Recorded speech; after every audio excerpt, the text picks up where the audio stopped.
चलिए तो नमस्कार मेरे प्यारे साथियों, आप लोगों का एमडी क्लासेस पर बहुत बहुत स्वागत है। तो साथियों, आजकल जो है वो क्वेश्चन जो है वो ग्रुप डी में साबुनीकरण से भी बहुत पूछे जा रहे हैं और साबुनीकरण के तरह तरह के क्वेश्चन पूछे जा रहे हैं। ये आपको एनसीईआरटी में देखने को मिलेगा और उस टॉपिक का नाम है साबुन और अपमार्जक। आपको क्लास 10th की एनसीईआरटी में देखने को मिलेगा, जहां कार्बन और उसके यौगिक वाला जो चैप्टर है वहां पर आपको देखने को मिलेंगे क्लास 10th की एनसीईआरटी की बुक में, साइंस वाले। ठीक है, तो सबसे पहले हम जानते हैं कि वहां पर बुक में क्या लिखा हुआ है, हम लोग उसी भाषा में थोड़ा समझने की कोशिश करते हैं। साबुन सोडियम या पोटेशियम, ध्यान दीजिएगा, सोडियम या पोटेशियम के लवण होते हैं। तो जो साबुन होता है वो सोडियम या पोटेशियम के लवण होते हैं।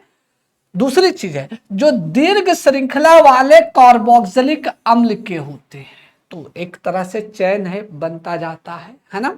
चलिए, तो ये चीज आपको याद रखना है कि साबुन सोडियम या पोटेशियम के लवण होते हैं, जो दीर्घ मतलब लंबी चैन वाले कार्बोक्सिलिक एसिड के होते हैं, या प्राकृतिक वसा या तेल, मतलब ये नेचुरल फैट का क्षारीय हाइड्रोलिसिस द्वारा बनते हैं। ये आपको याद रखना है। दैट मीन्स ये हुआ मेरे प्यारे साथियों कि यह नेचुरल फैट या ऑयल के जो है वो बेसिक हाइड्रोलिसिस द्वारा बने होते हैं। इसी को हम लोग सॉपनिफिकेशन या साबुनीकरण कहा जाता है। ठीक है, अब वो अपमार्जक या डिटर्जेंट की बात करते हैं, प्रयोगशाला में बनाए गए कृत्रिम पदार्थ होते हैं, ये याद रखना। तो डिटर्जेंट जो होगा वो क्या होगा, सिंथेटिक मटेरियल होगा। जबकि अगर हम बात करेंगे कि जो साबुनीकरण में होता है वो हम लोग फैट या कह सकते हैं ऑयल का इस्तेमाल करते हैं, जो कि नेचुरल होता है। साबुन कठोर जल में कम प्रभावी होते हैं, जबकि अपमार्जक कठोर जल में भी प्रभावी होते हैं। ये चीज मतलब जो साबुन होता है वो हार्ड वाटर में कम इफेक्टिव होता है, जबकि अगर हम बात करेंगे डिटर्जेंट, वो हार्ड वाटर में भी प्रभावी होते, मतलब इफेक्टिव होते हैं। अब दूसरी बात यहां समझना है, क्योंकि एग्जाम में क्वेश्चन यही से पूछा जाता है कि सिराओं में कौन सा हाइड्रोफोबिक है और कौन सा जो है हाइड्रोफिलिक है। ये सिराओं के बारे में किसका सिरा किधर की तरफ होता है, तो सफाई की प्रक्रिया ही होती है और इस सफाई की प्रक्रिया को एक्सप्लेन किया गया है। देखिए, साबुन या अपमार्जक के अणुओं में एक सिरा जल आकर्षी मतलब होता है हाइड्रोफिलिक, जो पानी की तरफ अट्रैक्ट होता है, और दूसरा सिरा जो होता है जल विकर्षी, जिसको हाइड्रोफोबिक कहा जाता है, जो पानी से दूर भागता है।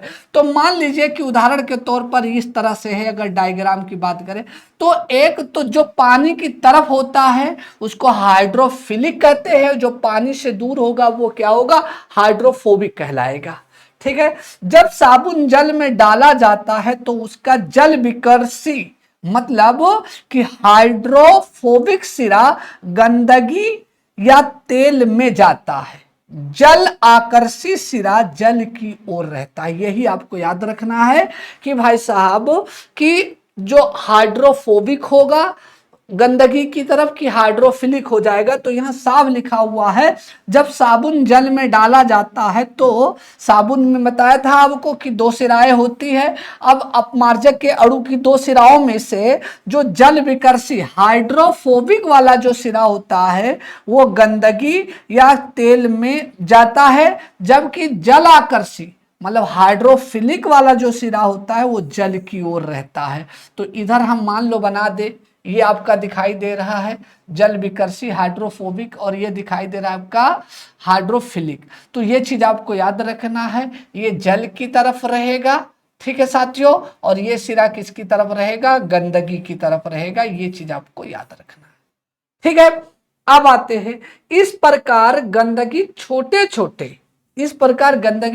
छोटे कणों में टूटकर जल में निलंबित हो जाते हैं और बह जाते हैं और सफाई हो जाती है। अब यहां पर इंपॉर्टेंट चीज क्या है कि किस प्रकार हार्ड वाटर और किस प्रकार सॉफ्ट वाटर पे वो काम करता है, मतलब कठोर जल और मृद जल पे किस प्रकार जो है वो काम करता है, ये आपके एनसीईआरटी में भी दिया गया है।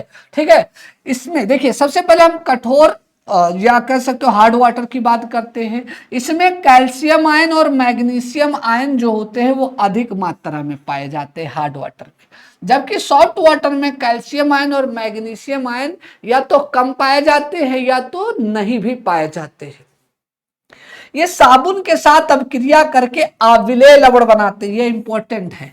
तो याद रखना, कठोर जल जो होता है उसमें जो कैल्शियम और मैग्नीशियम आयन पाए जाते हैं वो साबुन के साथ अभिक्रिया करके आविलेय लवण बनाते हैं, जबकि ये साबुन के साथ अभिक्रिया करके कौन भाई साहब, तो यहां पर जो है वो साबुन के साथ अभिक्रिया करके जल आविलेय लवण बनाता है, जबकि जो है आपका सॉफ्ट वाटर होता है ये साबुन के साथ अभिक्रिया नहीं करता और अच्छा झाग देता है, मतलब फेना जिसको कहा जाता है वो अच्छा खासा देता है। ठीक है, इसमें साबुन झाग नहीं बनाता है तथा सफाई ठीक से नहीं हो पाती, इसलिए अच्छा नहीं माना जाता है। और इसमें सफाई अच्छी होती क्योंकि ये झाग बढ़िया देता है। ठीक है, उदाहरण के तौर पर कुआं, ट्यूबवेल, नदी का जल, ये सब आपके कठोर जल में आते हैं। जबकि अगर हम बात करेंगे साथियों वर्षा का पानी, डिस्टिल वाटर मतलब आशुद्ध जल, नदी का जल जो पहाड़ी क्षेत्रों से आता है, ये आपके सॉफ्ट वाटर में गिने जाते हैं। अब इससे संबंधित जो आपके एग्जाम में क्वेश्चन पूछे जाते हैं उसके बारे में सुनिएगा। कह रहे साबुन के अणु जो होते हैं वो किसके लवण होते हैं, है ना, छोटी श्रृंखला वाले कार्बोक्सिलिक अम्ल नहीं, लंबी श्रृंखला वाले कार्बोक्सिलिक अम्ल होते हैं। और ये भी आपने बता दिया गया है, सोडियम के आयंस होते हैं, सोडियम सॉल्ट होते हैं, पोटेशियम सॉल्ट होते हैं। खनिज अम्ल, ये सल्फोनिक अम्ल ये तो होगा नहीं, तो याद रखना है लंबी श्रृंखला वाले कार्बोक्सिलिक अम्ल होते हैं। अब यह याद रखना, मिशेल में साबुन के अणुओं किस प्रकार व्यवस्थित होते हैं, मतलब जो गंदगी साफ करने वाला होता है वो मिशेल कहलाता है। ठीक है, तो याद रखना है कि जो मिशेल होते हैं, इसमें एनसीईआरटी में डायग्राम दिया गया है, तो मिशेल जो होते हैं उसमें कार्बन श्रृंखला वाले जो तेल के जो कार्बन श्रृंखला जो होते हैं वो तेल के कण की ओर और आयनिक सिरा जो होता है वो बाहर की ओर होते हैं, ये भी आपको याद रखना है। इसके अलावा अगर हम बात करेंगे साथियों तो एक चीज और ध्यान देना है, और वो क्या है मेरे प्यारे बच्चों कि साबुन के अणु के जल रागी और जल विरागी सिरा क्या होता है। जल रागी मतलब होता है मेरे प्यारे बच्चों हाइड्रोफिलिक, जबकि जल विरागी मतलब होता है हाइड्रोफोबिक। ये जो इंड होते हैं या सिरा होते हैं वो किस तरफ होते हैं, कैसे होते हैं, तो जल रागी जो सिरा होता है वो जल में विलय होता है, हम लोग पढ़ चुके हैं, और जो जल विरागी सिरा होता है वो हाइड्रोकार्बन में विलय होता है जो गंदगी की ओर होता है, ये याद रखना है ना।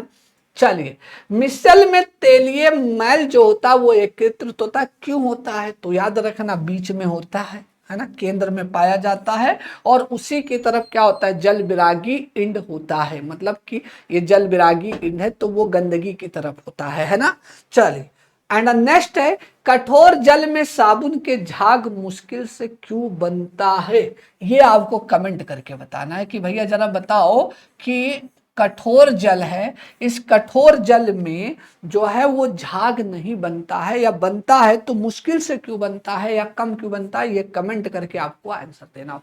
तो साथियों आपके एनसीईआरटी में इतनी बातें बताई गई है और आप लोग बढ़िया से पढ़िए और बढ़िया से इसको रट के जाइएगा, याद करके जाइएगा, क्योंकि हो सकता है ये क्वेश्चन आपके एग्जाम में आए कि जैसे पिछले शिफ्ट में पूछे जा रहे हैं। धन्यवाद।